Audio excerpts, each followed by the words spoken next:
Thanks, Peter. Good morning, everyone.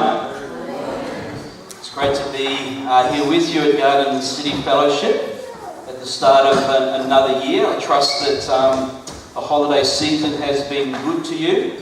I know many of you were blessed by attending our camp meeting, and it was great to see so many of you there, not only involved in programs but supporting, and also particularly great to have a baptism on the last Sabbath. Tom, Mandy, Lynn, it was a memorable afternoon, and particularly want to welcome you guys here this morning. And I don't feel like a visitor.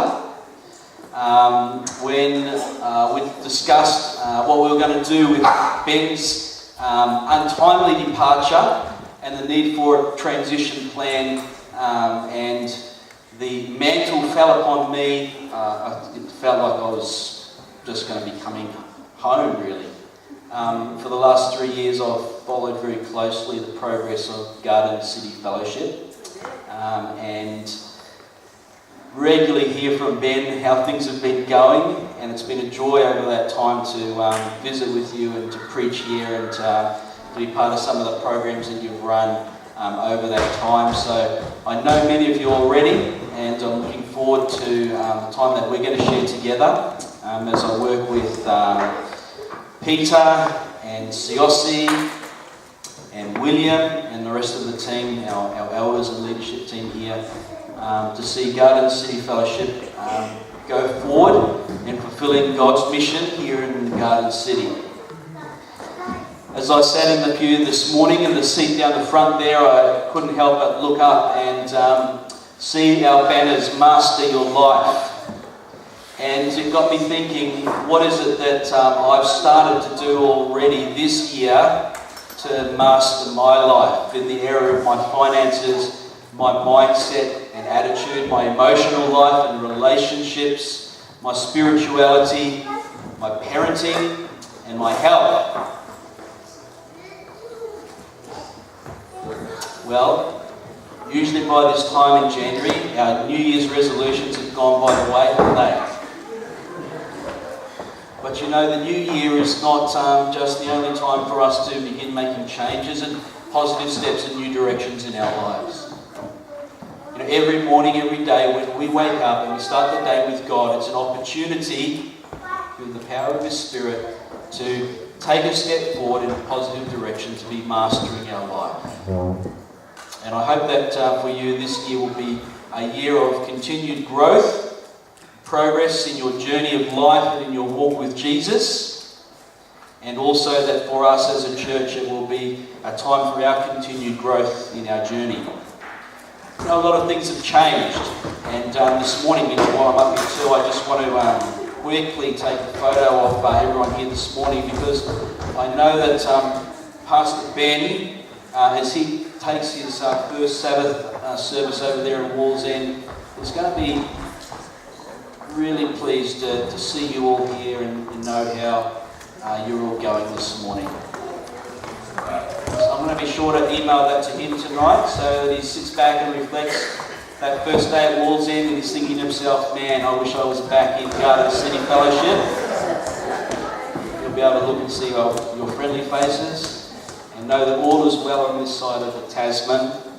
You know, a lot's changed in that sense. For many of you, Ben was a part of your journey in coming to know Jesus and finding a place in this church family. And for those of you who have been here since the establishment of Garden City Fellowship, you've walked a very an interesting but a journey which God has blessed you over the last 5 years. You've walked that journey together with Ben. And so, in a sense, a lot has changed with Ben's departure from this place. But then in other ways, nothing has changed, because the mission of our church remains the same. The reason that we're here, our faith in Jesus Christ and His presence in our lives, remains unchanged. Our leadership team, our elders, are still here, committed, strong and unchanged. Our pastoral team, Peter, Siosi, William, still here. And you're all still here. A family of God, here together on a journey to make a difference in the lives of our own families and in the life of the community around us. Something important's changed, but in a sense, nothing has changed. And I'm looking forward to sharing a part of that journey with you as we continue together here. This afternoon we have a visit with some of our leadership team to a new, potentially a new venue for our campus over in Hornby and High. We're going to be checking out the new High Community Centre, and we're hoping that that will be a great home for us over there. And we'll be worshipping there this afternoon, and then we have a leadership meeting after that to just to connect and refocus our direction for this year. So I just want to invite you to join in that journey with us this year as we take the next step forward, as we follow where God leads us, as we wait with anticipation to experience His blessing and see Him at work in the life of our church community, and to see what God will do this year through us as we reach out to our community. This week has been an interesting and busy week for me. I had the opportunity to take one of our speakers, Jason Sully. Some of you would have met him if you attended the media workshops at camp, or perhaps you saw the film that he was the director of, The Record Keeper. Jason's an active director, currently based in Portland, Oregon, and has been involved in a lot of different programs and projects over the years, a few for the church, a lot for other Christian organisations, Christian artists, Christian musicians, as well as the secular audience. He produced a lot of content and directed a lot of content with Josh McDowell, who many of you will have heard of, and Ben will have presented some of his material about reasons for faith and believing. Some of you have heard of the Christian band Petra. He did some music videos for them back in the day. He's worked with Bon Jovi. He's filmed President George Bush. He's had a wealth of experience. This last project that he was involved in was one of what he says is the most satisfying and personally fulfilling, as he got to tell the story through film of the great controversy between Guinea. It's quite an innovative project. Well, Jason wanted to have a look around the South Island, and I was only too glad to have the opportunity to have him sitting in the car next to me so that I could pick his brains, learn more about what was involved in media production, and also get ideas from him about some of the programs that we can create here in New Zealand for Hope Channel as the church steps out in faith and launches at this year. So we decided we'll take a quick trip around the South Island. I was telling some of the guys here earlier that we went across to the west coast, and plenty of stops along the way, all the places you've got to stop, Castle Hill and Cave Stream. And we did the glaciers, and quite a bit of a walk in there. I wish those things would stop receding, because it's further and further every time you go there. But quite a bit of walking, and we saw more lakes and waterfalls and glaciers than I care to remember. Some time in Queenstown, and he was also interested in scouting out some of the locations at which Peter Jackson filmed The Lord of the Rings. So we got on the trail and found a few of those and enjoyed some of New Zealand's magnificent scenery. Aspiring National Park, and went into Mount Cook, perfectly blue sky, not a cloud in the sky, and walked in there. Well, my legs are a bit tired now, and a bit worn out too after all the driving. Queenstown, up through the centre, down to Oamaru to the Steampunk Museum there, because the genre of his film was set in a sort of a steampunk, Victorian era, but futuristic style, kind of a bit weird, but it was pretty cool. So I went there, and then a quick trip home yesterday to catch his plane that is supposed to be there at 1 o'clock or something. It was a 3 o'clock flight, and there'd been a bit of a communication misunderstanding. And I thought that was a direct flight from here to LA, so I thought, well, he's got to get there like an hour and a half, 2 hours before the flight. Turns out it was a domestic flight to Auckland with a connection to LA. And so our rush trip up the coast was unnecessary, and that speeding ticket I got too was probably unnecessary. Never mind, such is life. A fun week, but pretty exhausting. But I want to just share with you one little incident that happened on that road trip, because I had with me one of our cameras to sort of get some footage, and as we look for some locations, one of the projects we're planning to do is a series of nature films, and he's been involved with producing some really remarkable stuff, and if and when the project comes off, it's going to really set Hope Channel apart as a great place for nature films. But we had this little camera, and we're on the road over the Crown Range from Wanaka to Queenstown. It's a great view, and for those of you who are going to be doing the ride in the near future, it is a lot hillier than I remember. But we were going up through there, and there's a place on the side of the road. Some of you may have seen the one going south of Dunedin where people have tied their shoes on the side, on a fence along the side of the road. Right? You've seen that? Well, on this particular road, ladies, between Wanaka and Queenstown, it's bras hanging on the side of the fence. So we stopped, took some photos, tried a few bras on,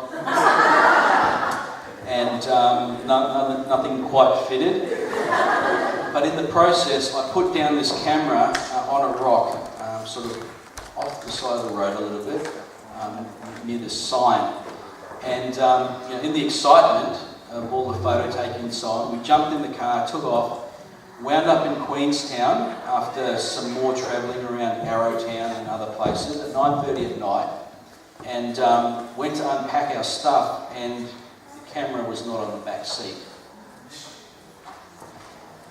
So we went inside, unpacked our bags, checked in, had some dinner, because we hadn't eaten, had dinner, and in the process of that worked out when was the last place that we used it.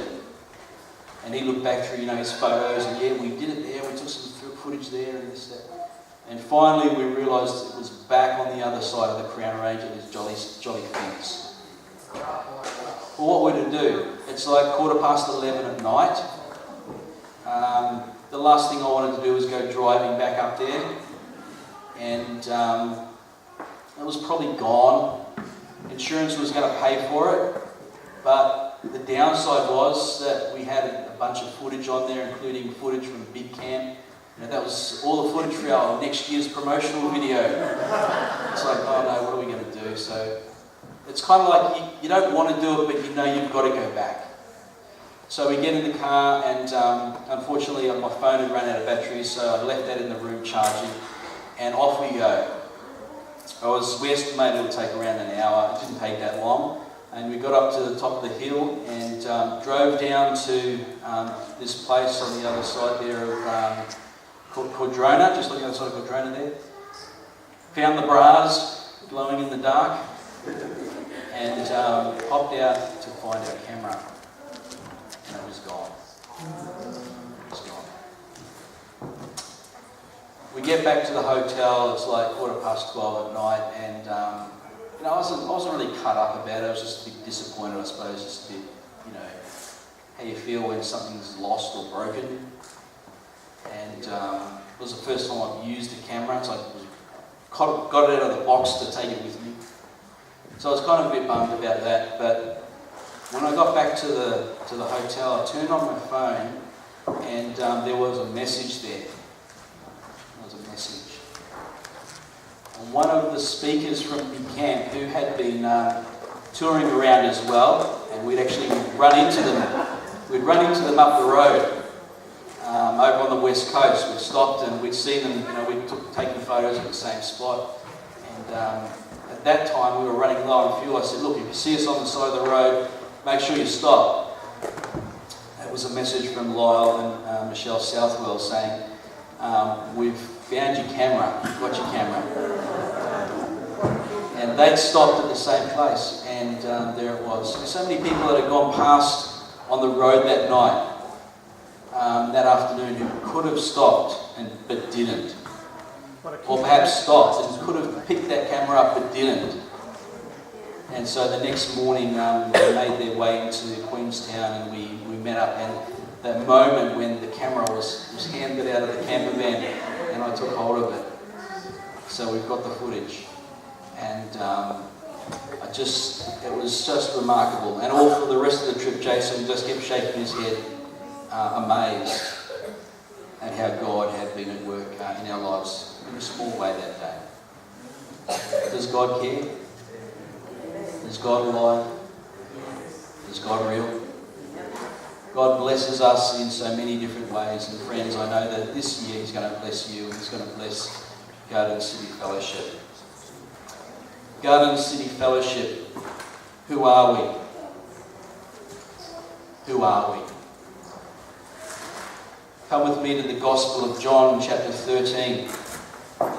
This morning we are gathered here together to worship at the table of the Lord. The table is set, the supper is ready.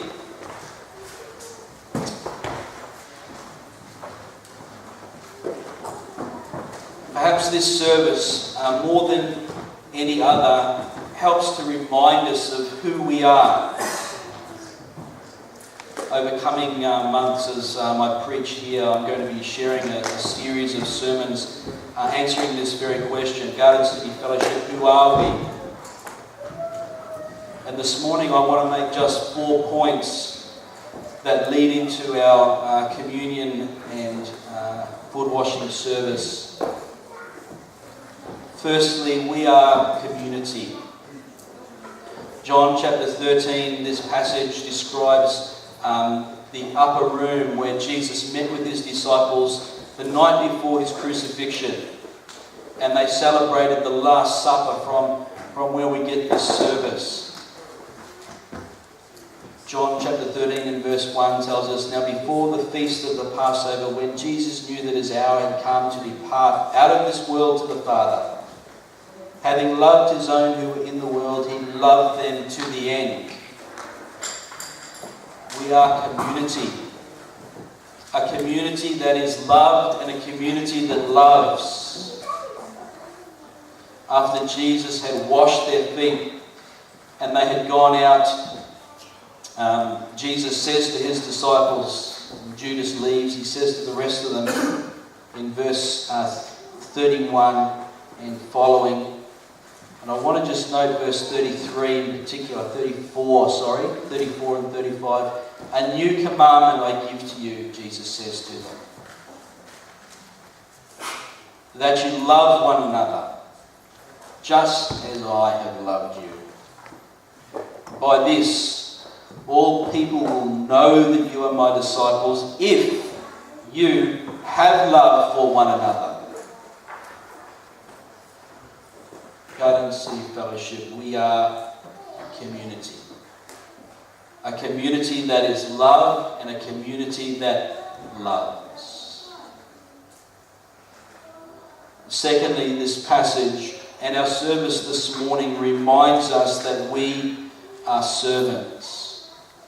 There in that upper room, Jesus, despite his position as their teacher and master, despite the knowledge that he was the Son of God incarnate,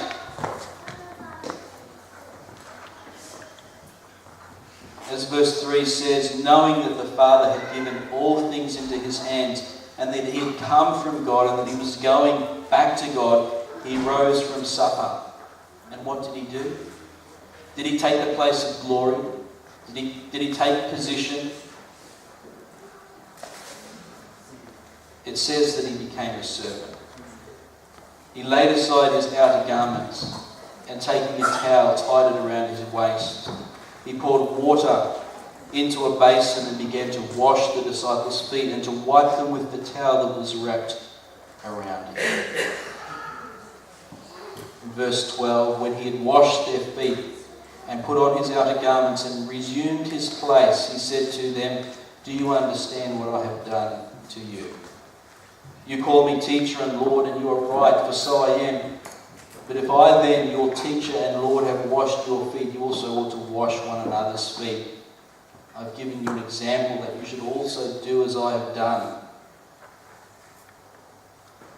And so he gives us this instruction. Not simply that we would wash one another's feet in a plastic bucket once a quarter, but that we would take the posture of a servant in our attitudes to others, in our dealing with the world. You see, we're all called to serve in many and varied ways.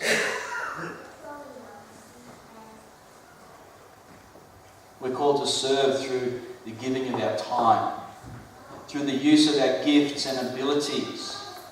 We're called to serve by giving sacrificially. We're called to serve by helping our community. Who are we, Garden City? We are servants. We are a community and we are servants. John, the Gospel of John, doesn't record for us the other details of that meal. It's told in the other Gospels and retold by the Apostle Paul in 1 Corinthians chapter 11 and verse 23 and following. And just turn over there with me if you have your Bibles this morning. 1 Corinthians chapter 11. And know what it says in verse 23. For I received from the Lord that also which I delivered to you, that the Lord Jesus, on the night when he was betrayed, took bread. And when he had given thanks, he broke it and said to them, This is my body which is for you. Do this in remembrance of me. And we'll do that this morning in just a little while. And in the same way, he also took the cup after supper, saying, This cup is the new covenant in my blood. Do this as often as you drink it in remembrance of me. For as often as you eat this bread and drink the cup, you proclaim the Lord's death until he comes. Garden City Fellowship, who are we? We are community, we are servants, but we are saved. We gather here together because we have been washed in the blood of the Lamb. Jesus has shed his blood for us, and we are saved. We proclaim the Lord's death every time we gather in his name. Our salvation is the reason for us to be here this morning giving thanks and worshiping. But more than that, church family, we are waiting. We are waiting. We are waiting until he comes. We are waiting to see the fulfillment of his promise. If I go to prepare a place for you, I will come again. We're people living in anticipation, in expectation of Jesus, our faithful friend, fulfilling his promise to us to come again. We are community that is loved and loves. We are servants that give of ourselves and sacrifice. We are saved and we are waiting. We have hope. May God bless us this morning as we continue to be faithful to who we are and to fulfill the purpose that God has given to us as his church. May God bless you.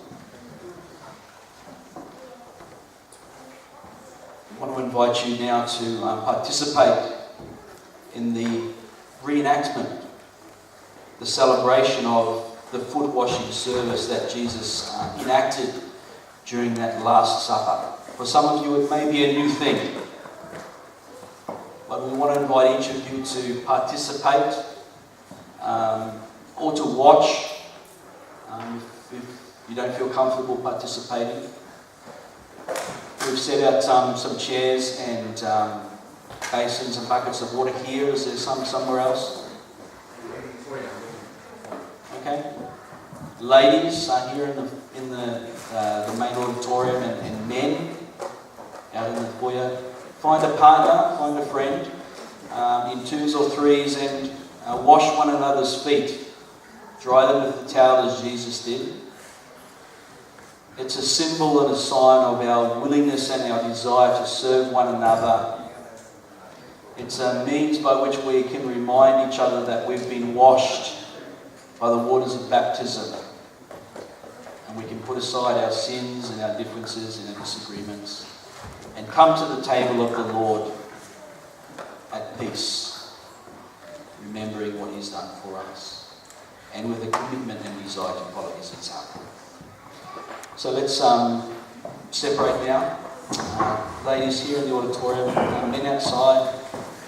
If you want to wash your husband's or wife's feet, you can probably come out to the foyer and do that, or with families, probably out of the foyer. You can join us out there.